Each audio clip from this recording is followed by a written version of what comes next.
Welcome to Trill V. It's Kofi. We got a lovely guest today. Thank you. Sashique. Hey guys.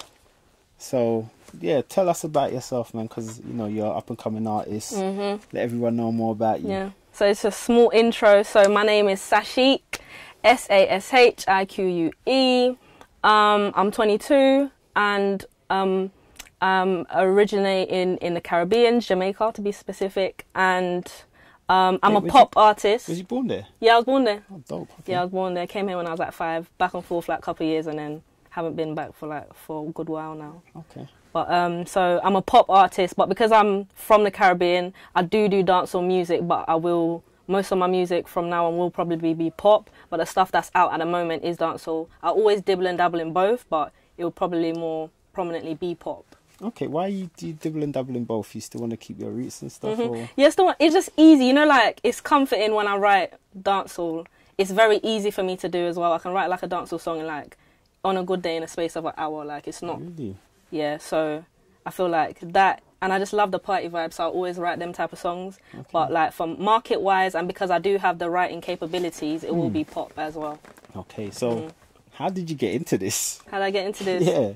I've always been musical from young, but I feel like... What, playing instruments or... no, just singing, making little rhymes and stuff like that. Like, this might sound mean, but like when I used to tease people, I used to like make up probably like an 8-bar tease and be singing it, and then people would join in and stuff. Okay. Not on a bullying tip, not like that, but just like a... No, we used to do clashing in like secondary school as well, so we did clashing, but like just, you know, just little banter and stuff like that. Okay. But then when I was like 16...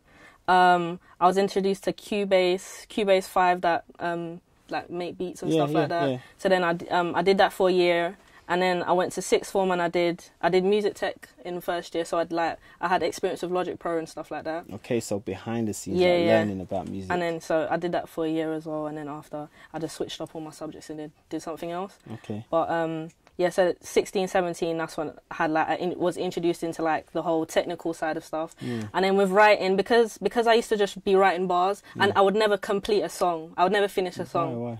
I don't know, like writing bars, I was always writing bars to clash. So I wouldn't have to like write a whole complete song, you know what I mean? Yeah, different, yeah. So then when I went to uni now, a guy, Smart Beats, big up yourself, he needed a singer-songwriter for his final major project.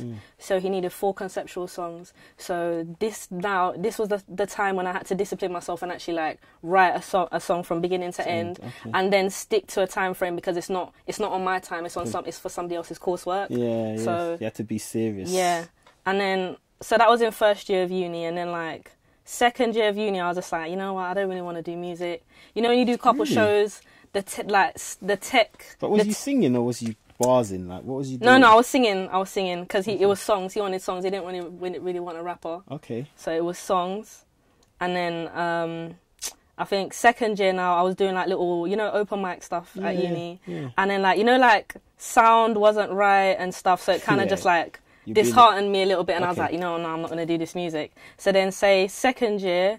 That same guy, Smart Beats, we just kept on bumping into each other because he'd already finished now. Okay. So we kept on bumping into each other, and he was like, oh, there was a particular song on a project called Say They Lie that's been released. Did you write that? Okay. Say They Lie, produced by him.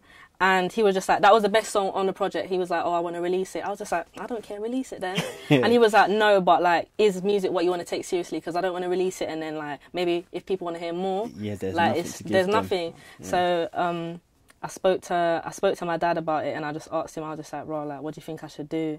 And he was like, you can't turn your back on your dreams, just like, might as well try.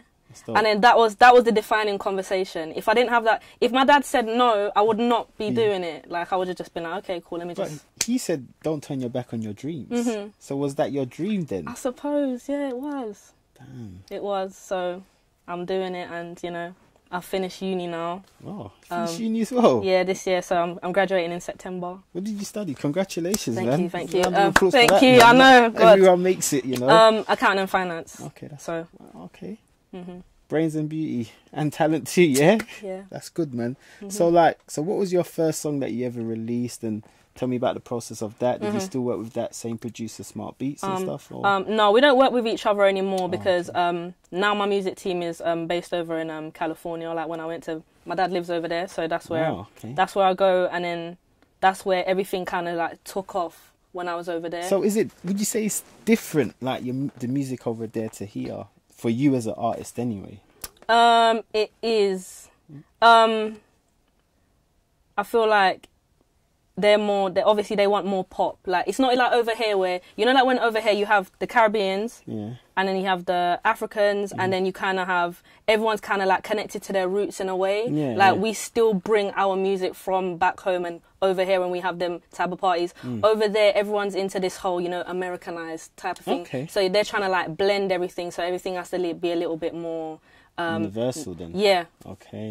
Yeah, so you kind of have to water down. If I speak patois, I kind of have to water it down so it's still understandable for them. Yeah. So how do you find it as an artist? Is that challenging? It's not really challenging. Sometimes it's frustrating, especially like when I'm in a studio. So I'm in studio, I'm recording with people that are American. And then, so I speak with an English accent. And then if I'm singing in patois and stuff like that, and then they want me to like change it to kind of sound American or pronounce it right. That's the most thing that they get onto me about, is like clarity and pronunciation, so that everyone understands. So what's been your biggest challenge to date? Because, you know, is it a challenge even being a female artist for you, would you say? Or it is, and I feel like it's not even with the talent or anything like that. It's just like what people expect from a female, to like always look perfect and those sorts of that pressures. type of stuff, that the physical stuff. So excuse me, you always have to look a certain way, and I feel like sometimes it overshadows everything else that you're doing, because like say, oh, you can't be fat, or you how do you think you're gonna look when you're on stage and you don't look a certain way and stuff like that. It's always that. It's never, oh, your bars need to come better, you're this that. It's always about your looks. Yeah, it's always that. So I feel like there's always that, and obviously if you don't have a good support system around, you could get taken advantage of and stuff. So So what sort of support systems do you have around you then? Is like your dad still involved? I feel like I'm working on it now to like be like, okay,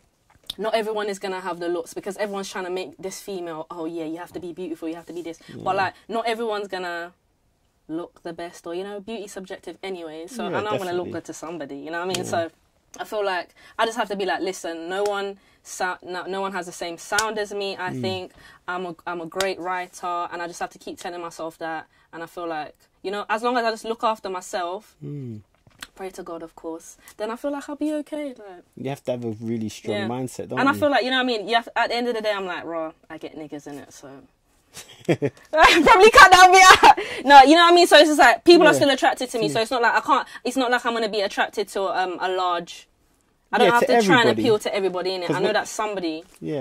But in terms of like your music, do you feel like you're attracting the right type of audience that you want to attract? Like, who are you trying to reach to, who are you trying to get at? For now, like on a smaller scale, because I feel like not a lot of money is getting pumped into marketing at the moment, because I'm not with the team. As soon as I'm with the team in September after graduation, then like promotion getting pushed further, and I'll reach the actual audience that I want to reach. But for now, like, you know, my friends and my family, and then, you know, people here and there from like little performances that I've done are supporting, and that's good enough for me for now. Personally, I can see a lot of people like liking how you are as a person and who you are, and I think they'll definitely want to listen to your music. Yeah, definitely. I feel like I moved schools a lot, so I just had to come out my shell and just be talkative to people and stuff like that. So I feel like my personality is not an issue when it comes to people getting along with me. And so what you got coming out the rest of the year? You know, what's the next steps for you? The rest of the year. Okay, so they're mixing down quite a few tracks for a project that's supposed to come out like September, October, November times. Not really sure when, but as soon as everything's mixed down, then we'll have a little winter. We'll have a listening party, choose what song's gonna go on the project, because they're debating whether to just do an EP or just do a full-fledged album. And then go from there. So it's gonna be a mixture of pop, dancehall, but it's gonna be that poppy dancehall. Some of them is hardcore dancehall, but most of it's gonna be pop. And your music, you said, is to like uplift people and just be like Yeah, definitely like a party vibe type of thing. I haven't really written any like sad songs. I think I've written like one song that could be classed as like sad, but it's still empowering to the person that's singing it. It's still empowering to the person that's in a situation, in the story of the song. Do you write songs for other people as well? No, I tried that, yeah. What happened? I can't do that. Why not? Like, you know when you've created something and you get emotionally attached to that, you know? Okay, like, that's your art. So I remember I worked with this producer, I'm not going to say his name. Yeah, of course not. And this artist, so he No, told me... Say his name. Actually, no. Let's put him on blast. No. Or her on No, blast. I don't want to. Okay. So he said, met him and everything. He said, okay, write a song. He gave me the instrumental and he said, write a song like what Rihanna would sing. So I'm there thinking, right, this artist, she must be like a young thing, this, that, and the other. So I'm writing the song. Now I wrote the song, went to, to the studio to voice it so they know what it sounds like and give them the lyrics. So when I met the artist, now I'm there thinking, this is a big woman, like, and it's just with the suitor, like, basically. Yeah, I'm just like, no, and I still did it, you know what I mean? I still voiced it. I left them with it. Yeah. Went away now, then they're calling me up a couple of weeks later, oh, can you come do some backing vocals on the track? I'm like, I thought I was just writing, I don't really want to get involved with that. Yeah. So anyway, I went there now, listened to the song, my God. The delivery was just... Yeah, because no, you know when it just don't suit that person in it. Like she sounded... No, it just sounded forced. You know like how... I would say black women, they have like a natural soulful sound to their voice. This woman, she wasn't black, so... For her trying to mimic that sound, it didn't really seem natural. I know some white women do have that soulful sound, but she didn't have it, so it sounded very artificial. And then for him to ask me to do backing vocals on it, I couldn't do it. Like I tried, and then I was just like, you know what, no, I can't do it. You don't want to associate yourself or tarnish your name already. No, but I feel like I have written a song for a guy, my friend Roger Stanley. He's gonna be coming out soon as well as an artist. Shout out to Roger Stanley. Roger, yeah. So, yeah. I feel like maybe I could write songs now now that I've started to exercise my writing skills, because that's probably like when I was younger and like I was probably a little bit more attached to my stuff, but now I feel like, I'm actively writing and it's an everyday thing now. I feel like, I can write for someone else. So where do you want to be? Like where are you trying to take your music to? If it's your dream, I mean... Everywhere. Like this is what I want. I want when people are going to a party, they know they're going to hear me. Or when you want to get into a good mood, oh yeah, let's put Sashique on. That's the type of artist that I want to be. That's dope. Yeah. That's the imprint that you're trying to have. Definitely. Good vibes and just good energy, man. Just, yeah. I respect that a lot, man.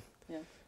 All right. Where can people find you, most importantly? I need to get your... Yeah. You can find me on Instagram. It's Sash_unique.